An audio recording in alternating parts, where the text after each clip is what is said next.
Chapter 7. Somewhere inside her, Coraline could feel a huge sob welling up, and then she stopped it before it came out. She took a deep breath and let it go. She put out her hands to touch the space in which she was imprisoned.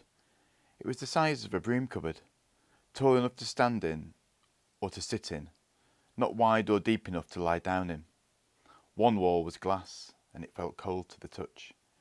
She went around the tiny room a second time, running her hands over every surface that she could reach, feeling for doorknobs or switches or concealed catches, some kind of way out, and found nothing. A spider scuttled over the back of her hand, and she choked back a shriek. But apart from the spider, she was alone in the cupboard, in the pitch dark. And then her hand touched something that felt for all the world like somebody's cheek and lips, small and cold, and a voice whispered in her ear, "Hush and shush, say nothing, for the beldam might be listening." Coraline said nothing. She felt a cold hand touch her face, fingers running over it like the gentle beat of a moth's wings. Another voice, hesitant and so faint Coraline wondered if she were imagining it, said, Art thou alive?" "Yes," whispered Coraline. "Poor child," said the first voice. "Who are you?" whispered Coraline.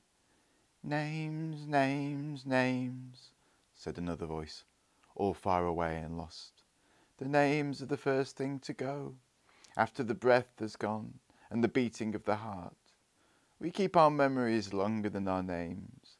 I still keep pictures in my mind of my governess on some May morning, carrying my hoop and stick, and the morning sun behind her, and all the tulips bobbing in the breeze.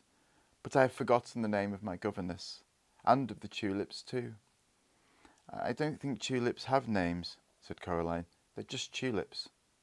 "Perhaps," said the voice sadly, "but I have always thought that these tulips must have had names.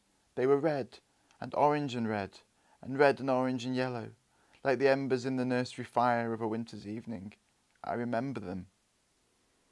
The voice sounded so sad that Coraline put out her hand to the place where it was coming from, and she found a cold hand, and she squeezed it tightly. Her eyes were beginning to get used to the darkness. Now Coraline saw, or imagined she saw, three shapes, each as faint and pale as a moon in the daytime sky. They were the shapes of children, about her own size. The cold hand squeezed her hand back. "Thank you," said the voice. "Are you a girl?" said Coraline, "or a boy?" There was a pause. "When I was small I wore skirts and my hair was long and curled," it said doubtfully. "But now you ask, it does seem to me that one day they took my skirts and gave me breeches and cut my hair." "'Tain't something we have a mind to," said the first of the voices. "A boy perhaps then," continued the one whose hand she was holding. "I believe I was once a boy," and it glowed a little more brightly in the darkness of the room behind the mirror. "What happened to you all?" asked Coraline. "How did you come here?"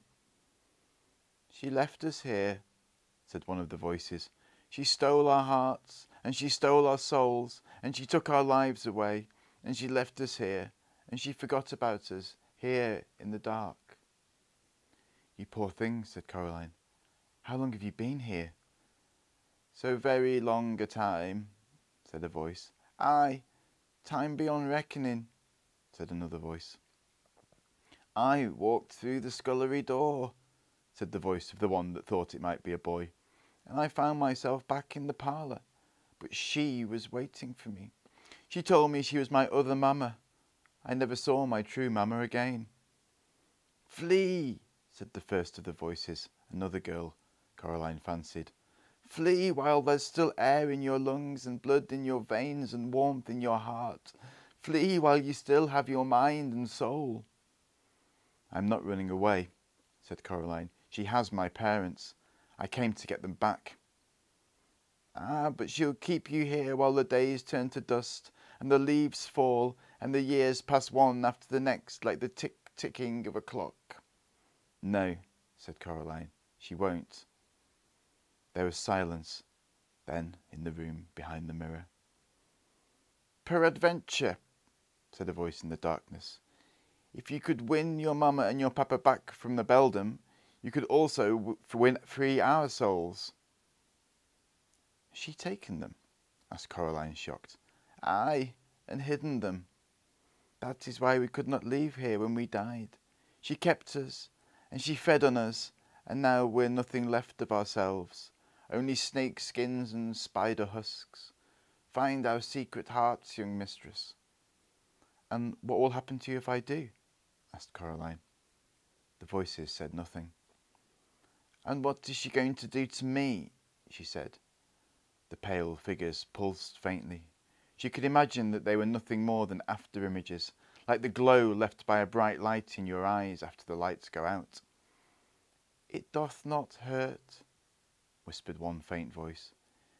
She will take your life, and all you are, and all you carest for, and she will leave you with nothing but mist and fog. She'll take your joy, and one day you'll awake and your heart and your soul will have gone. A husk you'll be, a wisp you'll be, and a thing no more than a dream on waking, or a memory of something forgotten. Hollow, whispered the third voice. Hollow, hollow, hollow, hollow, hollow. You must flee, sighed a voice faintly. I don't think so, said Coraline. I tried running away, and it didn't work. She just took my parents. Can you tell me how to get out of this room? If we knew, then we would tell you. Poor things, said Coraline to herself. She sat down. She took off her sweater and rolled it up and put it behind her head as a pillow. She won't keep me in the dark forever, said Coraline. She brought me here to play games. Games and challenges, the cat said. I'm not much of a challenge here in the dark. She tried to get comfortable, twisting and bending herself to fit the cramped space behind the mirror. Her stomach rumbled. She ate her last apple, taking the tiniest bites, making it last as long as she could. When she had finished, she was still hungry. Then an idea struck her, and she whispered, When she comes to let me out, why don't you three come with me? We wish that we could, they sighed to her in their barely there voices, but she has our hearts in her keeping. Now we belong to the dark and to the empty spaces. The light would shrivel us and burn. Oh, said Coraline. She closed her eyes, which made the darkness darker, and she rested her head on the rolled-up sweater, and she went to sleep.